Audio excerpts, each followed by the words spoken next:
Welcome back everyone. I hope you are learning tense with us. Present indefinite, present continuous and present perfect के बाद now we are going to discuss regarding present perfect continuous tense. तो आज की इस video में हम लोग इस टेंस के कॉन्सेप्ट को अलग अलग सेंटेंस के माध्यम से समझेंगे. ओके, तो आइए सबसे पहले इसे कॉन्सेप्ट को समझते हैं कि ये होता क्या है. ठीक है ना. इसमें मैं एक चीज क्लियर करना चाहूंगा. कुछ स्टूडेंट्स पूछते हैं कि सर इसमें प्रेजेंट कॉन्टिन्यूअस में और प्रेजेंट परफेक्ट कॉन्टिन्यूअस में कुछ डिफरेंस है क्या, या दोनों सेम है. तो सेम तो नहीं है.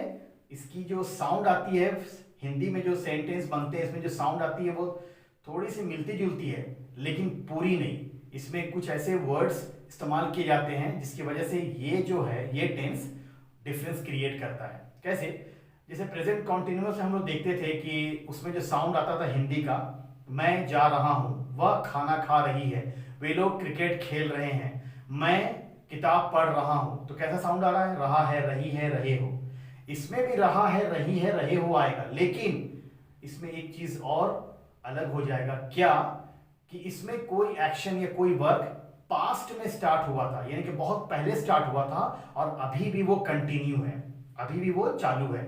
जैसे फॉर एग्जाम्पल, मैं 2016 से स्कूल में पढ़ा रहा हूं, वह सुबह से किताब पढ़ रही है. तो रहा है, रही है तो आया, लेकिन इसमें क्या चीज हम लोग देख रहे हैं? से, यानी कोई काम आप शुरू किए थे और अभी भी वो चालू है. तो ये जो से वाला वर्ड है यही डिफरेंस क्रिएट करता है. तो आइए इसको और अच्छे समझने के लिए इसके अलग अलग सेंटेंस को देखते हैं. सबसे पहले आते हैं अफर्मेटिव सेंटेंस में विथ स्ट्रक्चर. ओके, तो इसका जो स्ट्रक्चर है थोड़ा सा डिफरेंट होगा, थोड़ा अलग होगा, कुछ चेंजेस है, लिटिल बिट चेंज है, ज्यादा नहीं. सब्जेक्ट इसमें ऐड होगा, हैज, हैव, इसका हेल्पिंग वर्ब, जैसा प्रेजेंट परफेक्ट में हम लोगों ने देखा था, सेम हैज, हैव. इसमें बीन आ जाएगा. ये जो बीन वाला वर्ड है ना, चाहे वो प्रेजेंट परफेक्ट हो, पास्ट परफेक्ट कॉन्टिन्यूअस हो या फ्यूचर परफेक्ट कॉन्टिन्यूअस हो, बीन आपको ऐड करना ही पड़ेगा. तो बीन, उसके वर्ब का फर्स्ट फॉर्म और आईएनजी. आप इसकी जगह पे V4 भी लगा सकते हो, मैंने पहले ही बताया था. उसके बाद ऑब्जेक्ट, सिंस और फोर. अब ये सवाल उठता है कि सिंस और फोर का हम लोग यूज कहां करेंगे. तो सिंस जो है एग्जैक्ट टाइम के लिए यूज होता है. जैसे सिंस 2015, 2012, 2010 ईयर की अगर बात करें तो पता चल रहा है कि कौन सा साल, 2016, 2012, 2010. मंथ की बात करें तो जनवरी, सिंस फरवरी, सिंस दिसंबर, सिंस नवंबर. डेज की बात करें तो since Monday, since Wednesday, since Thursday, है ना. अगर कोई एक मोमेंट की बात करें तो since morning, since evening, since afternoon. अगर टाइम की बात करें तो since 7 o'clock, since 7 AM, since 5 PM, since 4 PM वगैरह वगैरह.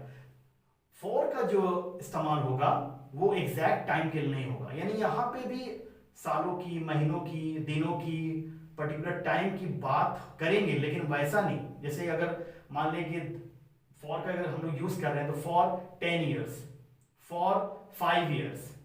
10 year 5 years तो आ रहा है, लेकिन एग्जैक्ट उसमें कौन सा ईयर है ये पता नहीं चल रहा. For 7 months, for 3 months, months तो आ रहा है, लेकिन कौन सा महीना है, कौन सा मंथ है वो पता नहीं चल रहा है. उसी तरह for 7 days, for 6 days, for 5 days वगैरह. उसी तरह फॉर 3 hours, 2 घंटे से, 3 घंटे से, है ना. से 2 घंटे से, 3 घंटे से, ऐसे हम लोग उसको सेंटेंस में ऐड कर सकते हैं. तो इसमें टाइम, ईयर, मंथ्स, डेज पता नहीं चलता है. ठीक है, आइए हम लोग समझते हैं कैसे. अफर्मेटिव सेंटेंस में एक सेंटेंस बनाते हैं, I have been teaching in school since 2016. मैं 2016 से स्कूल में पढ़ा रहा हूं, पढ़ाता आ रहा हूं, पढ़ा रहा हूं वगैरह, है ना. तो इसमें क्या पता चला कि 2016 मैंने स्टार्ट किया था पढ़ाना और अभी भी मैं पढ़ा रहा हूं. दूसरा example, she has been reading a book since morning. वह सुबह से एक बुक, एक किताब पढ़ रही है, यानी कि सुबह ही से वो किताब पढ़ रही है और अभी भी उसका काम खत्म नहीं हुआ है ना. उसका किताब पढ़ना चालू है. ठीक है. उसी तरह you have been reading novel since evening. वह शाम से एक नॉवेल पढ़ रहा है. ठीक है।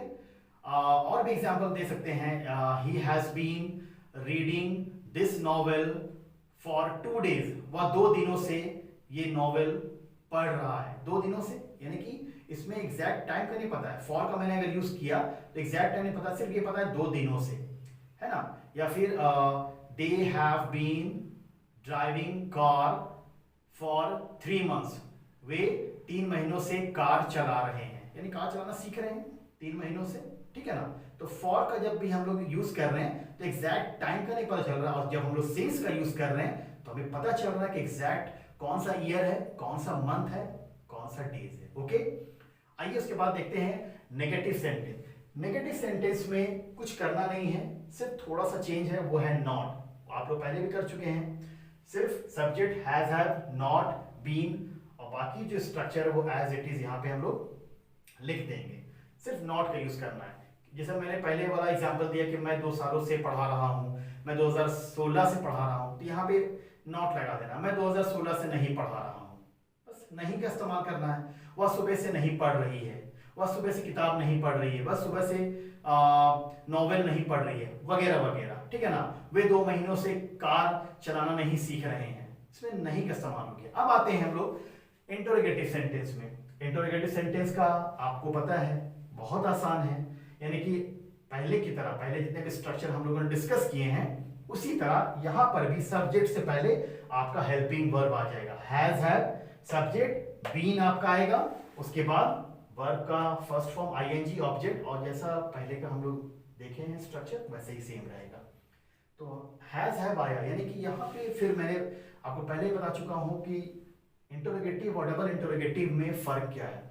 जब क्या से कोई चीज शुरू हो, कोई भी सेंटेंस क्या से हो, क्या तुम जाते हो, क्या तुम आते हो, क्या तुम जा रहे हो, उसी तरह क्या तुमने ये काम किया है, उसी तरह यहां पर भी रहेगा। जैसे have you been teaching in school since 2016, क्या तुम 2016 से स्कूल में पढ़ा रहे हो।